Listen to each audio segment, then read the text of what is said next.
Hey, welcome to the Upland Nation podcast. Scott Linden here from the Cabela's podcast studio. Hope you're having a great summer. Yeah, well, I guess not officially yet, but for all intents and purposes, we've already lived through some of the highlights, I guess, if you will, from hailstorms to flooding to hot weather and back to snow. That's the way it goes around here, maybe for you too as well. So the best news, I guess, our comrade governor is loosening the strings just a little bit more. We are allowed to camp in a few Forest Service campgrounds, and with luck, we'll also be able to hit some of the state parks within a few days. More to come on that. Fishing is picking up. And as usual, the dog training is red hot and rolling here at the Upland Nation, the podcast that promises not to waste your time or insult your intelligence while giving you information that you can probably use, at least I hope so, whether it's public access, hunting strategies and dog handling advice, tips and tactics. We're going to cover a lot of that today, but doing things a little bit different today for a whole bunch of reasons. The first is, had so much interest in this topic, and then poof, you know what they say, karma, kismet, whatever it is, coincidence. Just got an assignment to write a magazine article about the topic as well, and had just put on our weekly Upland Nation newsletter a poll on what your biggest challenges are when it comes to hunting. And while the poll is just current now, so if you get the newsletter, great. Don't forget to take the poll. It's only 4 questions and it's multiple choice, so it's only really one question. But the top of the list has always been, over the course of 7 or 8 or 9 years of surveying television viewers, the biggest challenge is finding places to hunt.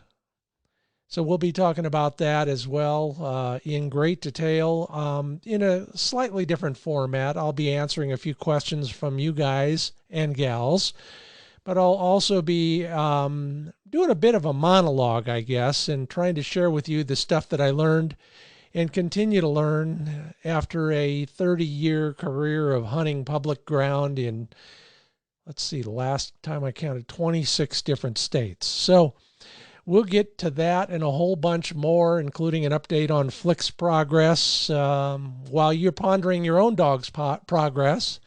And I am telling you about 2 of our sponsors who give us the time and the resources to bring you this podcast. First on the list, Sage and Breaker Mercantile, gun care products crafted at the highest caliber.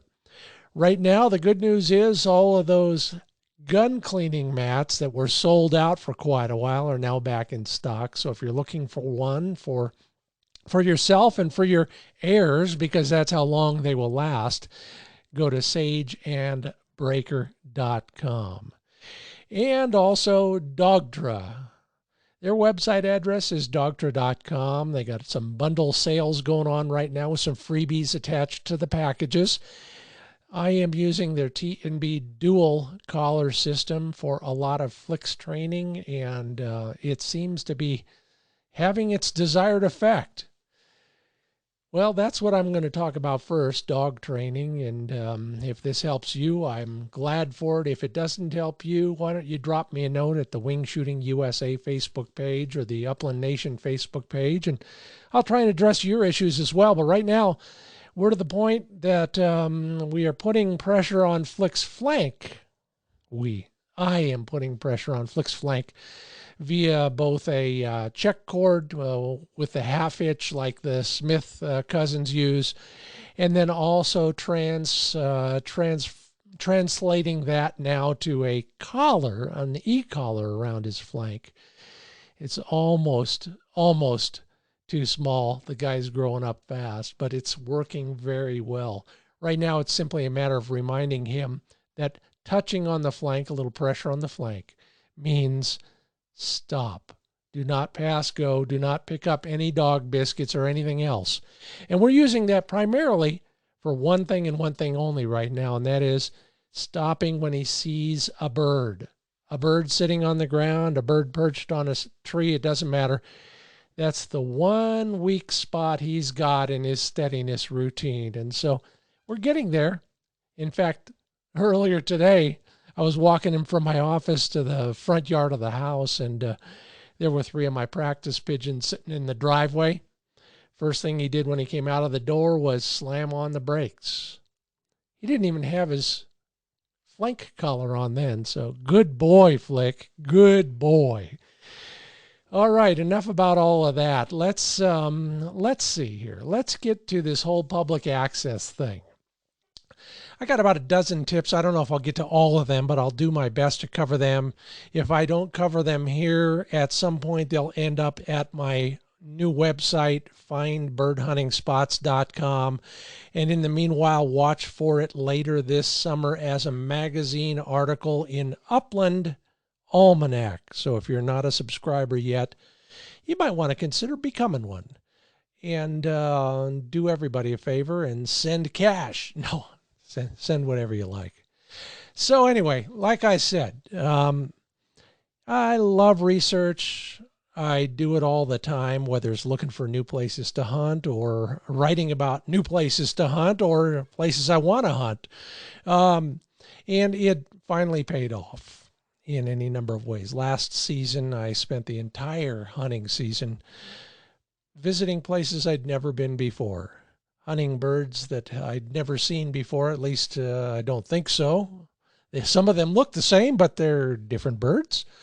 But had a great time doing it, and it prompted a whole bunch of thoughts in that arena, and some of those thoughts are the same ones that you have probably. So if you can relate, good for you. Maybe you'll learn something from all of this. The first thing, and this was pointed out by a podcast listener a while back, we got to use it or lose it when it comes to public access.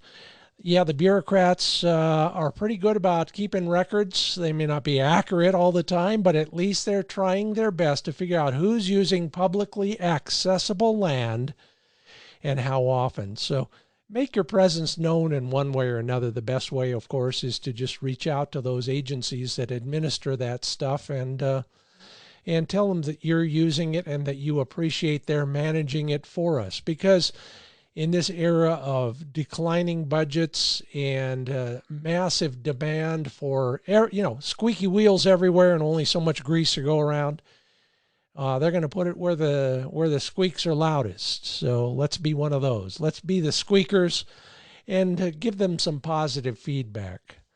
But beyond the use it or lose it thing, there's a whole bunch of other great reasons to consider publicly accessible land. And I'll get into it later. I hope to get into the types of public access that are out there and even some states that I really like and why I like them. So don't go away no matter how boring I might appear at this very moment. I'll get to something that I bet is going to be of value to you somewhere in these 12 tips and a list of places to go.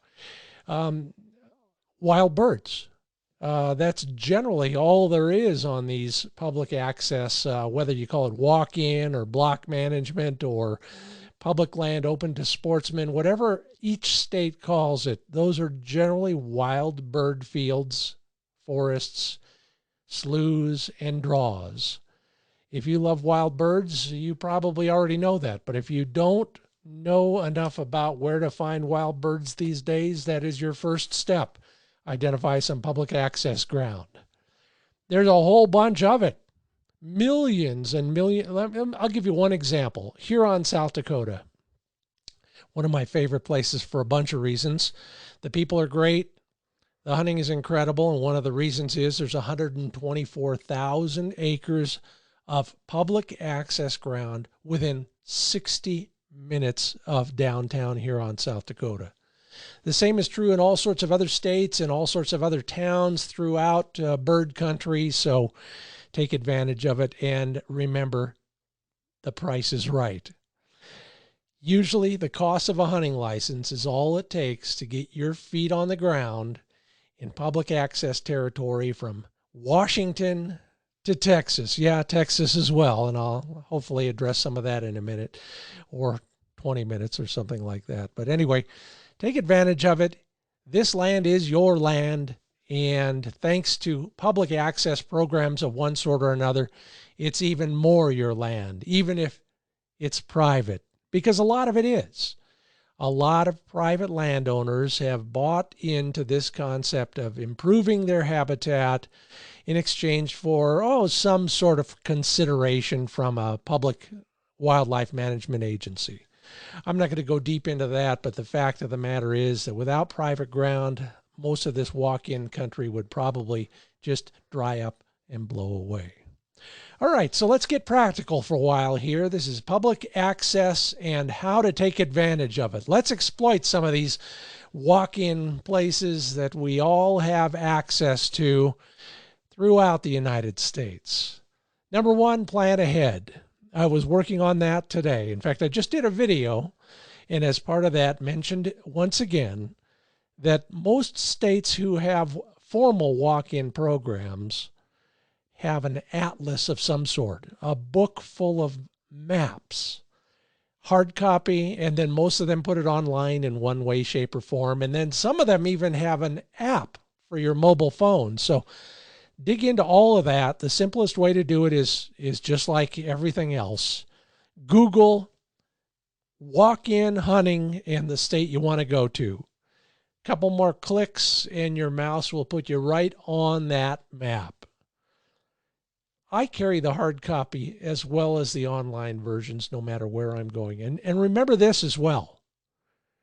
They usually update that list, because they're making deals with landowners up until August sometimes. And so you want to get the updates in whatever format they're available. Sometimes places flood, sometimes they burn, sometimes the crops haven't been harvested yet or may not be harvested, or that ground was turned into a bare field. So get the updates. Spend a lot of time studying those maps in relation to your home-based town or city or wherever you're going to park yourself for the hunting trip. Consider concentrating a whole bunch of areas each time you go out for the day. For example, I'm going to go north of town, and I'm going to identify 3 or 4 places within a few miles of each other, just in case I get to the first one and boom, the road is closed. Or, as happened in Mitchell, South Dakota, the bridge washed out. Another time, I was the second guy to that wildlife area, so I didn't want to horn in on the other guy's chances, so I went somewhere else. If you're spending all your time looking for those places instead of going there and hunting, well, daylight is very expensive in the fall, so consider instead putting that map list together, if you will, before you head out. Find a concentration. And then look for the good stuff. I often will scout the night before, because no matter how good Google Maps and Google Earth are, or the description in the atlas is, sometimes something goes sideways.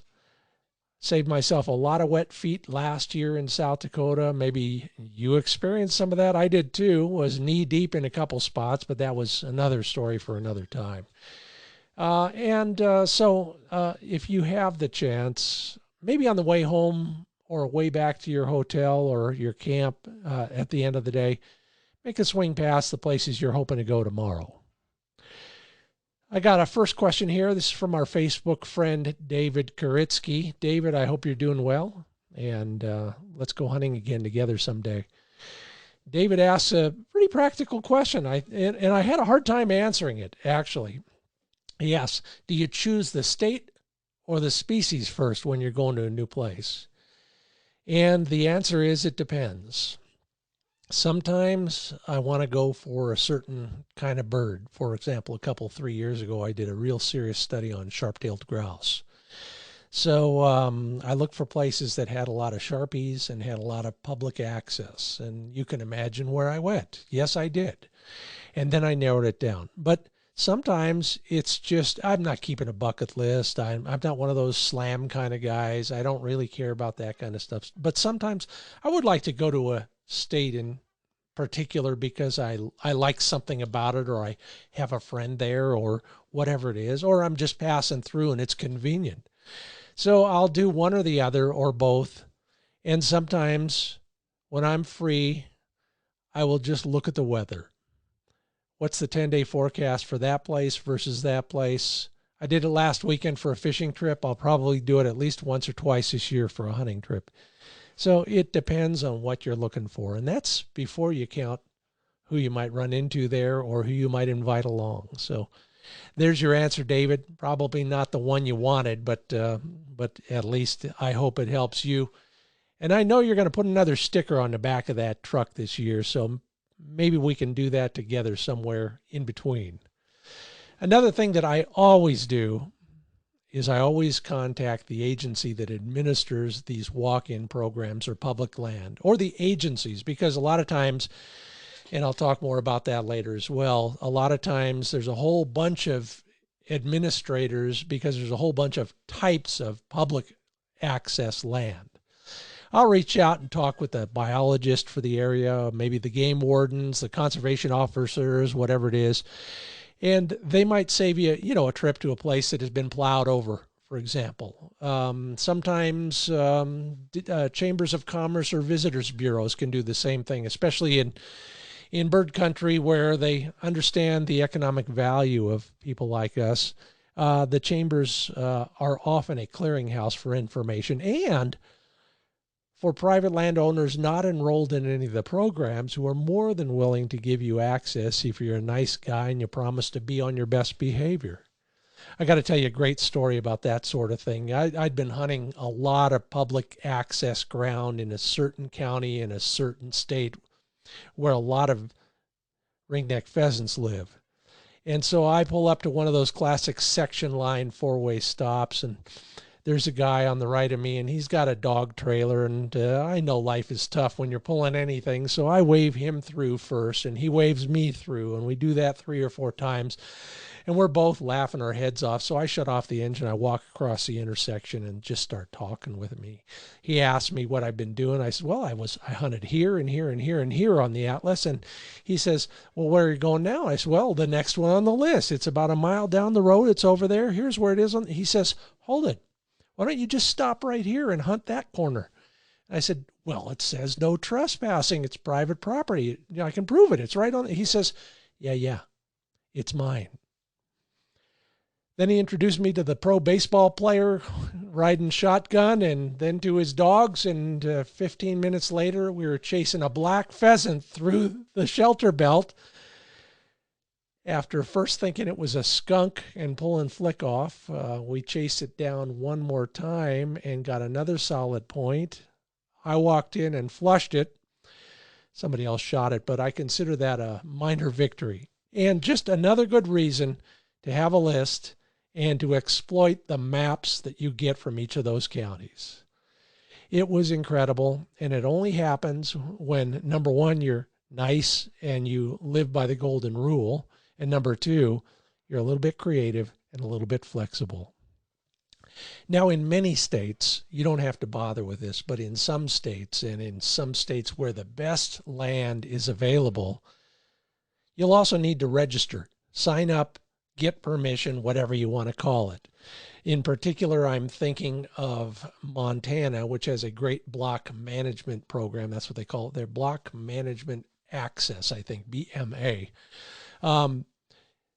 They'll send you out their atlas, and you'll look at the map, and you'll look at the spot, and then you'll look up that spot in the back by number, and then it'll say it has sharp tails and white tails and whatever else. And then it'll tell you whether you need to get written permission from the landowner, you need to call them in advance, you need to sign in at a kiosk, or you can just pull over and hunt. And I've done all 4 of those over the years, and they've all paid off. Sometimes they pay off well, and sometimes they pay off in that I know I'll never go back there. And that's okay too, isn't it? I think we all keep 2 lists. One is the places we'll come back to, and the other is the places we'll never set foot on again. So it works both ways. Just be what would I call it? Be grateful that we even have the access. All right. So another thing I might suggest to you is that size isn't everything. Now, I'm not talking about that. Don't go there. I mean the size of the parcel. I'll give you a perfect example. I was going from section to section, if you notice, 640 acres, a square mile. That's quite often how these public access places are delineated. And on the way kind of back to town, there was one little tiny, I don't even think it was a quarter section. So it was, let's just call it 100 acres. And I would bet most people drove past it on the way to someplace they thought might be better. But instead, I pulled into the little parking place, which only had room for my truck and one other truck with a flatbed on it, where the guy was loading his excavator back onto the flatbed. Yeah. His truck had a Pheasants Forever logo on it. Turns out he was a biologist doing a little bit of habitat work there. I got the dog out. We walked some of that country. It was kind of a miniature, kind of a textbook miniature example of all sorts of habitats, and I'm not surprised if Pheasants Forever is working on it. It had everything from shelter belts to actually a little water. We only jumped 2 birds. Flick gave me a point on the second one, which was kind of hemmed in by the steep banks of a trickle of water that must have been 8 inches wide, and the hemmed in banks were another 12 inches tall. Killed 1 bird in an hour. I think I'll stop back there again next time I'm in that county, in that state. So be creative about that sort of thing. Okay, I told you about scouting. One more strong recommendation for that. I told you about picking alternate areas. And then I've really had a great experience with the people I meet. Now, maybe if you're a big game hunter, you've had a sour encounter or 2 or 10, and even bird hunters have probably had some of those. I guess I'm just lucky once in a while. I've any number of times in the last 3 or 4 seasons, I've been 150 to 300 to 500 yards away from the parking place or the road and seen a vehicle drive up, slow down, look at me, I look at them, we wave to each other. And if all the conditions are right, instead of just waving and turning away, I'll beckon them over. And I did this a couple times last year. One time it was a guy that turns out was in the same RV park as I was, looking for a place to go. He recognized my dog. I recognized him eventually, and we hunted the rest of the day together. And I don't know about you, but I like solitude, but I also like company when it's the right kind in the right place. And it was about that time of day. And, you ever done that? You ever just invited a stranger along? It's astounding what you might learn.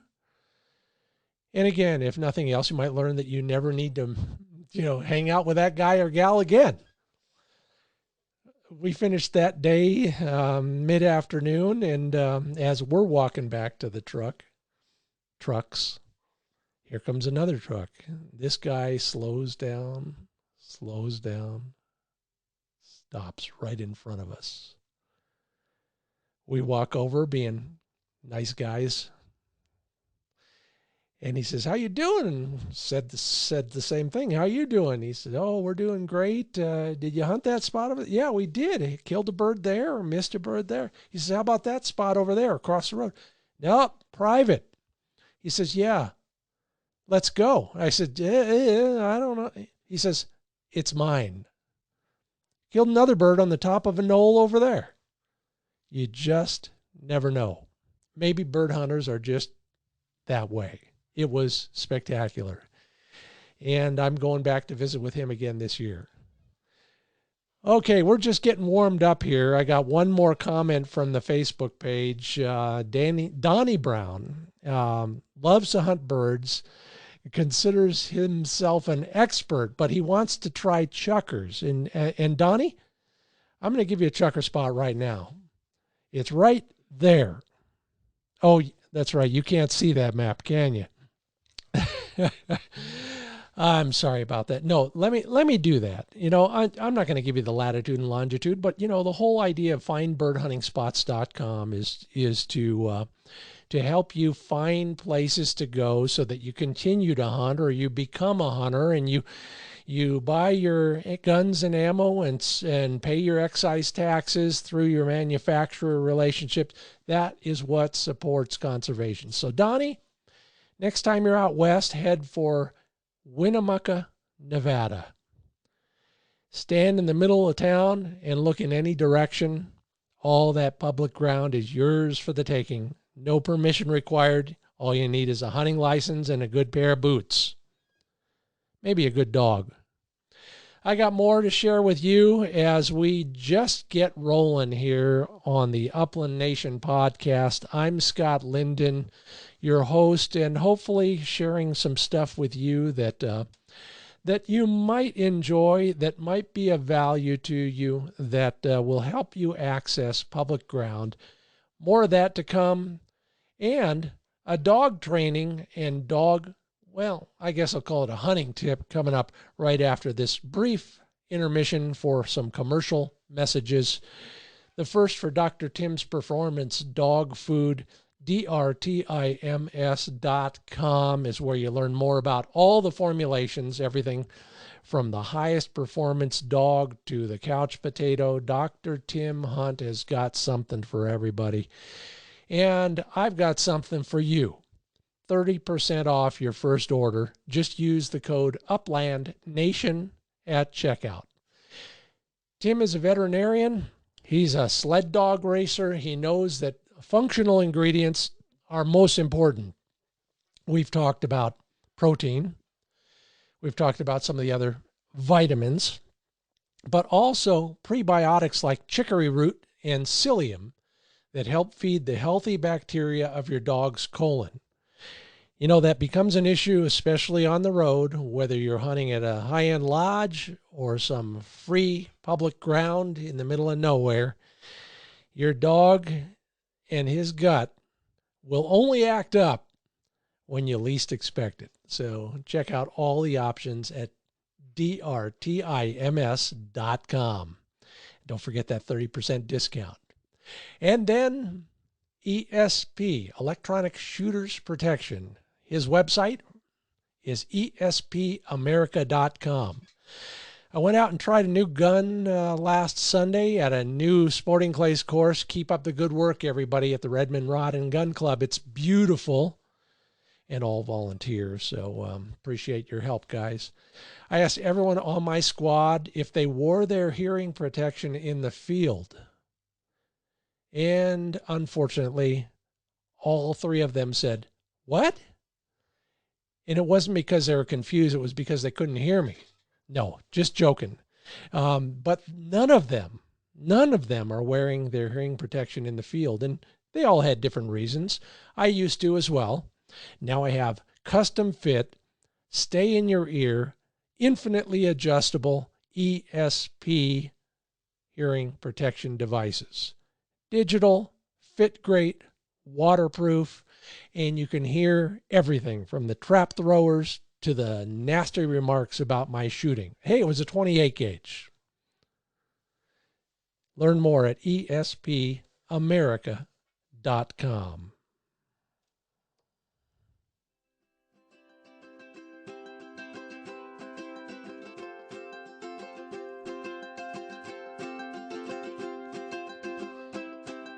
All right, so I've been talking a lot about public access, but let's talk about dog training. I was reminded yet again yesterday, I was about halfway up the hill out behind the house, so about 1.5 miles from the place. It's a mix of sagebrush, bitterbrush, which is, by the way, in bloom, P-U, and pine trees. And I'm trying to call Flick back, and I don't scream and yell anymore. I got a whistle for that. So I'm tooting this whistle, and even I can tell that the sound of that whistle is echoing through those trees. Flick is to my right. The echoes are to my left. He goes to the echoes instead of to me. You'd think I would have learned that several years ago on a chucker hunt where I did the same thing against a rock face and watched my dog run the opposite direction. Anyway, acoustics are probably more responsible for mad guys at dumb dogs than you might believe. It's probably not disobedience. It's probably misdirection of the sound of your voice or your whistle. So what do you do about that? Quite often I will face away from myself and blow my whistle in the opposite direction. So even if the dog does hear an echo, it's coming from beyond me in the same direction. I will also lower the volume on my yell or my whistle. Sometimes, and I'm still working on this, I'll use the tone feature on my electric collar. You can train your dog to obey any kind of command. It doesn't need to be your voice. It doesn't need to be a whistle. Could be a hand signal. Anyway, next time your dog is disobeying you, consider that it may not be him. It may be you and the acoustics of your command. All right. Thank you so much for being loyal listeners. Appreciate that. I'm Scott Linden, your host here at the Upland Nation podcast. A lot more to come. We're talking public access ground and some strategies. Doing my best to cover all 12 tips, including this one, which also cuts the other way. Start your hunt close to the edges of that area. Safety first, of course. Roads, dogs seldom mix. But there are a lot of hunters who have already beat you to the middle of that place and have hunted the heck out of it. They may not be there now, but they might have pushed those birds out of the middle toward the edges, especially if there's some kind of cover there. Vice versa as well. Start your hunt as deep in that cover as you can get. The old adage that you kill birds not with ammo, but with boot leather is so true, especially if you're the first one in for the day or the first one in for the season, if you're that lucky. Most hunters, frankly, aren't going to work that hard. They'll cover the first quarter mile or so ground from the parking area, and then they're back to their trucks. Hopefully, they'll have pushed those birds further into the middle. And find the marginal cover. You know what I mean. I had this discussion on somebody else's podcast just a few days ago, actually. I'll let you know when that one airs too. But there's great habitat and there's okay habitat, marginal habitat, and sometimes it is on the margins. It's the last 40 yards before the road, or it's the what's left of the fence line between two pieces of property, thickets, swampy stuff. A lot of guys will just walk past it because number one, they don't want to walk all the way to it. Number two, they don't think it has any promise. Number three, it doesn't look that good unless somebody pushed birds in there. So give that kind of hinky stuff a look as well, especially if you're not having any luck. Choose the road less traveled. All right, another Facebook comment. This one, I don't know exactly what he means, but I put up a note a day or so ago talking about, hey, I'm going to do a podcast on public access. Do you have any questions? And Marty Thanell says, no questions, just stop advertising it. And while I'm not going to go into detail about that, I hope he's joking. As I've said, If we don't welcome others onto our property and into our sport, we're dead in the water. We've lost half of the hunters in America in the last 20 years. Only 4% of Americans hunt these days. Now, most Americans still support hunting for food, but that doesn't pay the bills. You know what pays the bills? You know how we fund wildlife management from goldfinches to Canada geese? You know the usual stuff: duck stamps, hunting licenses, permits of various sorts, but the biggest funding source is the excise tax that we pay on guns and ammo, bows and arrows. So like I say, if you want to support wildlife, I don't care if you're a vegan, a Buddhist, or a Democrat, buy a freaking gun and then go out and use it. And Marty, that's my answer to you as well. If these people can't find somewhere to hunt, they're not going to buy a gun, and you're not going to have anywhere to hunt in 5 years. Okay, excuse me. There, I got off my soapbox. Back to the good stuff and finding and exploiting public access ground. I'll talk later about the kinds of places that I like and why, and many of them are, let's just call them waterfowl spots of one sort or another. If they are, you want to be very mindful of the ammo restrictions. That is something that is becoming more and more common. States, feds, both are doing that now. So remember to bring some non-toxic shot. And does anybody out there know what the real rule is? If you got non-toxic shot in your hunting vest, and then you got lead shot too, are you violating the law? I've been told everything in between, from that to if you have lead shot in your locked truck a mile away, you're still in violation of the statute. If anybody out there knows the law for sure, because I haven't gotten a straight answer from anybody official yet. So please clue me in on that. Anyway, carry a box of non-toxic shot just in case you decide to take advantage of some of those places. I got a comment on this actually earlier today, and I'll bring it up now again. Rick Matchin says on Facebook, public access ground, outstanding. Do it in November. And he's absolutely right. One of the things that I've experienced more and more in the last 4 or 5 years than I've ever seen before.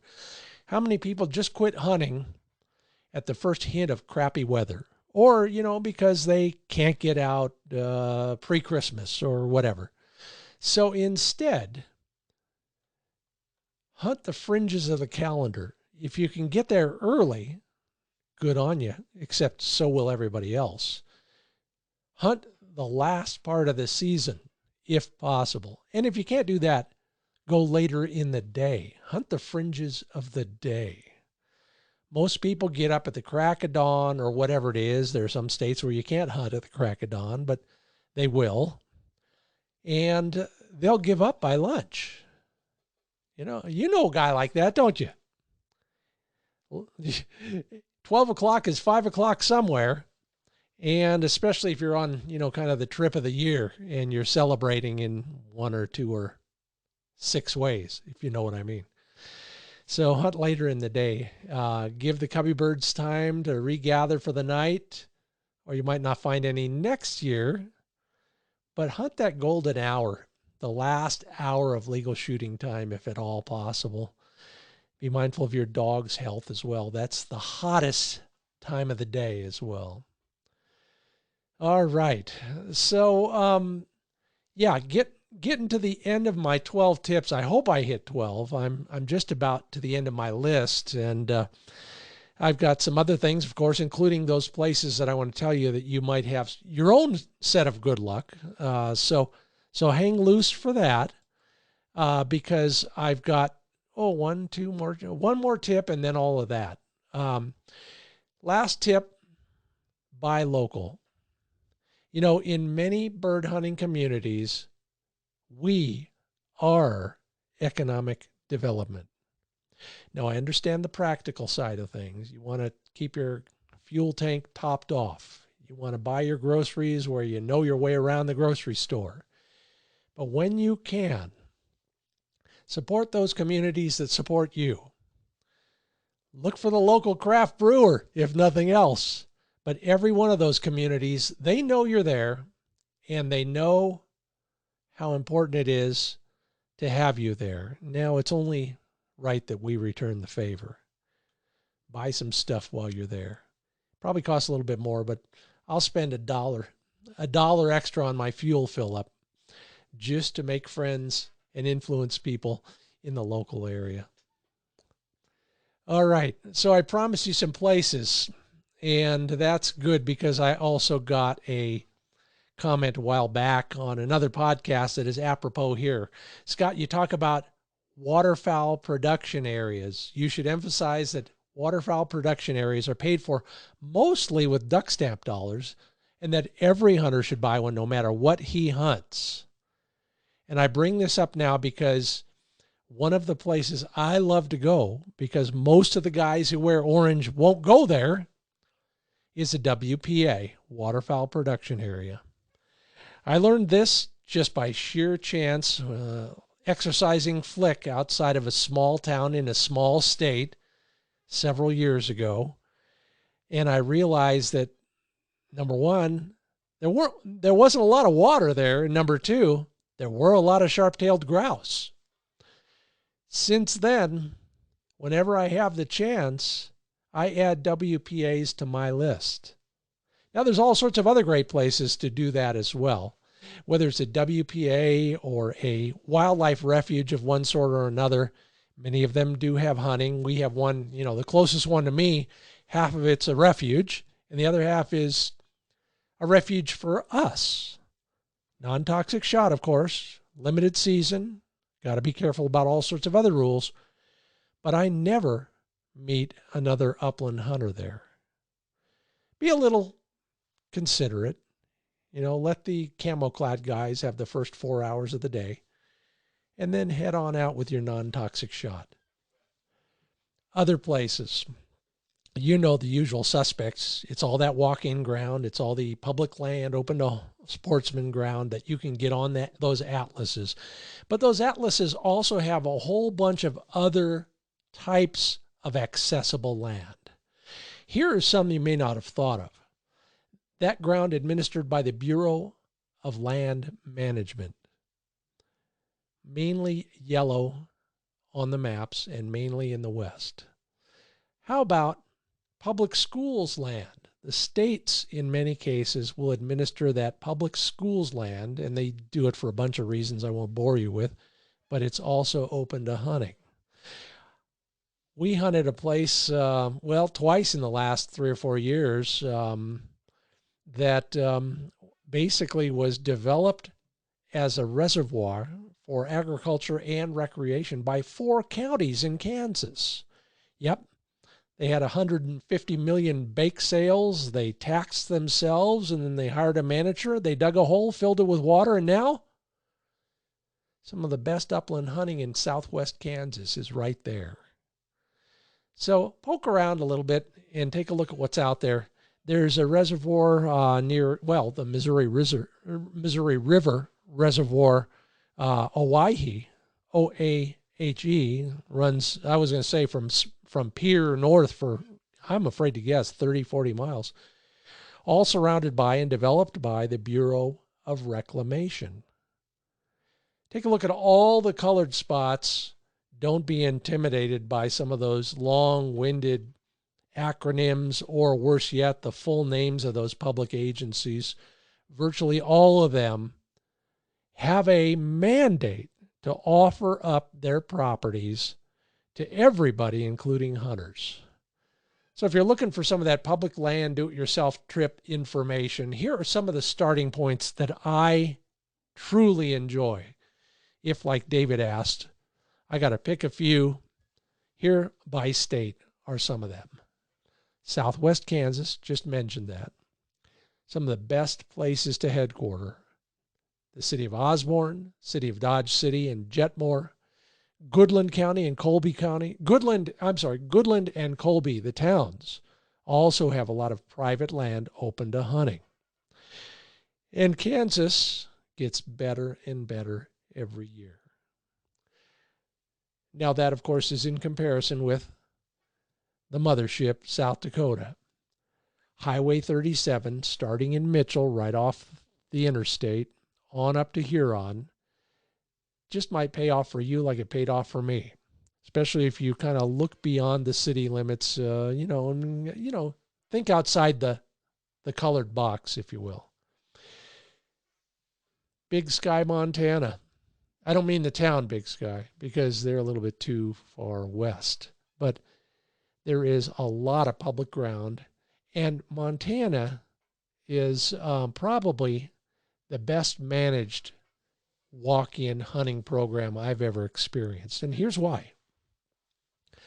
In that state, unlike other states, landowners get paid by the hunter visit.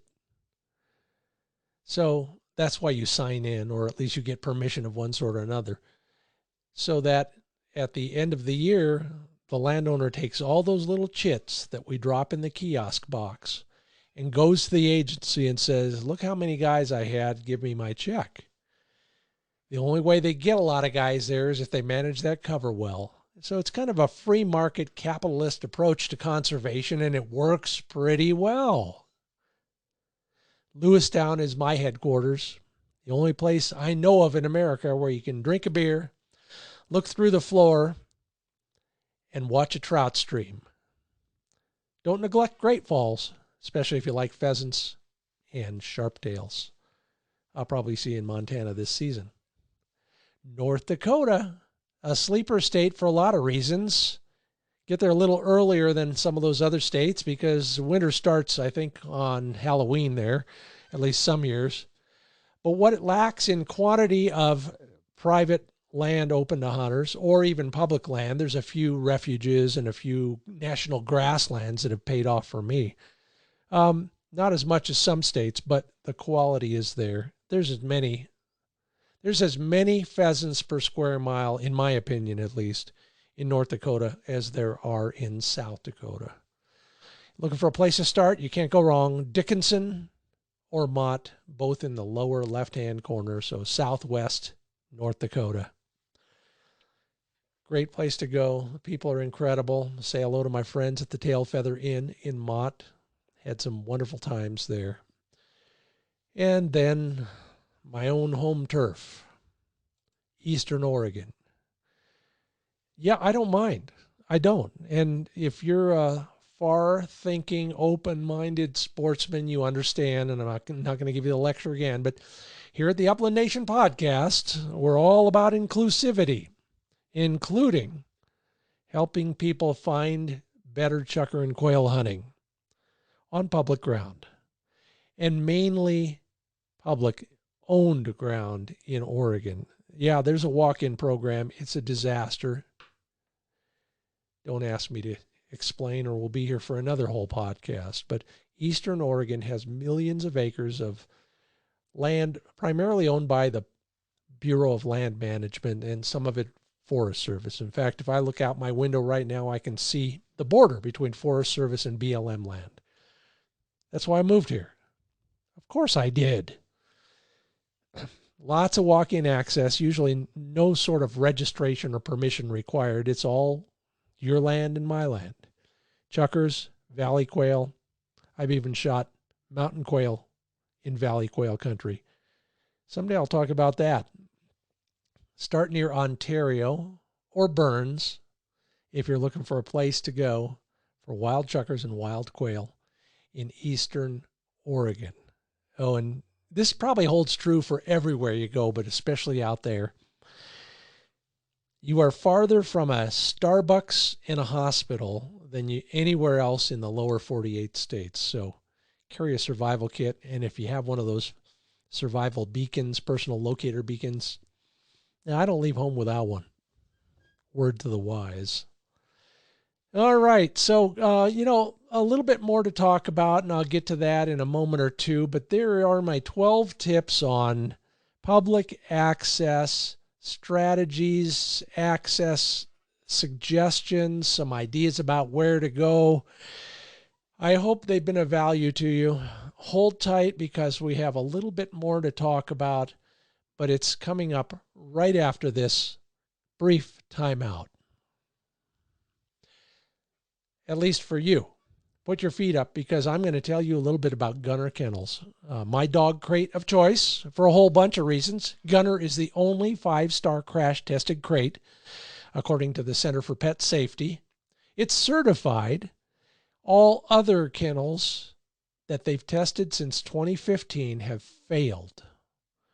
Gunner is the only double wall roto-molded crate on the market. Did I say that right? Roto-molded crate on the market. Double wall.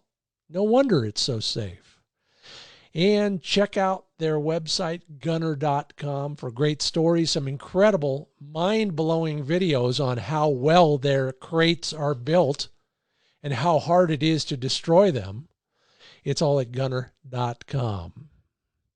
And once you've done that and you're looking for training gear, Doctrinecom is where you find it.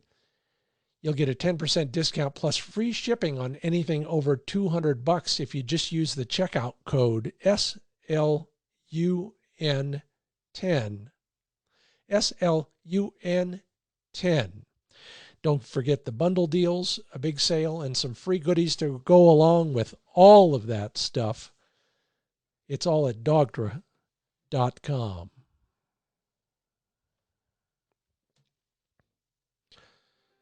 All right, as I've said in the past, the sponsors make this all possible. They give us the time and the resources to make this podcast happen. Starting with my own website, findbirdhuntingspots.com. You'll get lots more information like we're talking about today. And one of my favorite places, I'll be there this year, maybe you will too, Huron, South Dakota. 124,000 acres of public access within 60 miles. Learn more and maybe win a shotgun or a Dogtra T&B dual collar at hunthuronsd.com. Finally, ESP Americacom. That's where you're going to protect your hearing. Remember, hearing loss is cumulative. You can't get it back with any magic potion or voodoo. Protect it while you got it. And if you're scratching your head because you can't understand anything I'm saying, maybe it's too late. But the rest of you, take a look at espamerica.com. And thank you for listening to the Upland Nation podcast. I'm Scott Linden, your host. Sure enjoyed talking my head off about public access. Kind of one of my passions, along with bird dogs, wild birds. If you enjoyed the podcast, let me know. I might do more of these, or I might not, depending on what kind of feedback you give me. Do tell your friends. Check the Wing Shooting USA Facebook page and the Upland Nation Facebook page. You can get the entire library of podcasts at uplandnation.com, where you can subscribe, rate, or review each individual podcast. Even though the leash is getting a little longer, many of us are still restricted in one way or another, so make sure you stay in touch. Family, friends, and give your dog a hug too. I'm Scott Linden, wishing you a great week, great evening, an incredible summer. Talk to you again next week. Thanks for listening.